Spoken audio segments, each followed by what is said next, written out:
As we stated when Mercedes-Benz unveiled the new E-Coupe, the car is considerably larger than its predecessor.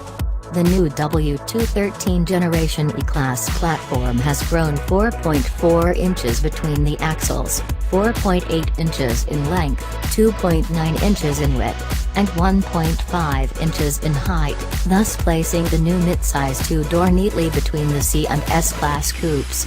Compared with the E-Class sedan, it is 1.5 inches lower on a 2.6-inch shorter wheelbase. It also now has real presence. Despite the new E-Coupe sharing most of its styling DNA with those other Benz two-doors, design chief Gordon Wagoner desired to simplify the aesthetic, resulting in the removal of the upper contour line found on nearly every other Mercedes. While some aesthetes, including your author, feared this might cheapen the car's look, we needn't have fretted. Other new elements have added substance back in, including the broad and rather shovel-like front apron, the long, straight hood, and the super sleek windshield that visually connects with the standard panoramic sunroof. The arcing roofline and the lack of a B-pillar remain hallmarks of the E-Class coupe, as does the loathsome sliver of rear side glass mucking up what we wish was a full-length opening as on the S-Class coupe. But that piece of glass was a necessary evil as designers sought to reduce the thickness of the C-pillars, a key contributor to the car's breezy elegance. The result is a delicate greenhouse set atop a substantial yet clean lower body, an artful balance of visual strength and lightness that only a windswept two-door like this could pull off. So we'll deal with the piece of glass. Unlike its two-door brand brethren and the E-Class sedan, the E-Coupe is offered in only one potency, badged E400, with a twin-turbocharged 3.0-liter V6 tuned to provide a respectable 329 horsepower and 354 pounds-to-foot of torque. Mated to Mercedes' ubiquitous 9-speed automatic and a choice of rear or all-wheel drive, the engine proves plenty capable of motivating the car, but we find little inspiration in its character.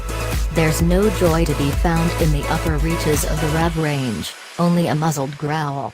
The shift response of the 9-speed, even in sport mode, is more silken than snappy.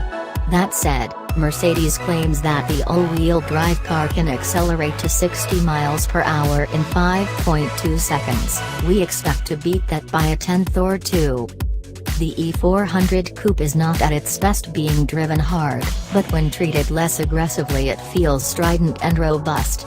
It suits the character of the car, while we expect those hankering for a little more sizzle will be served by an eventual AMG-tuned E50 coupe powered by its new turbocharged inline-6, called M256 internally, a power plant that Mercedes has said will produce in excess of 400 horsepower and 369 pounds-to-foot of torque.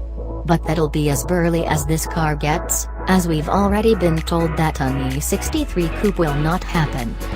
The powertrain may be chill, but the chassis certainly is capable. For US buyers, coil springs with driver-adjustable dampers will come standard, but the car we drove had the optional air body control air springs, which only amplify the plush dynamic quality by minimizing body motions and ironing out much of the road's texture.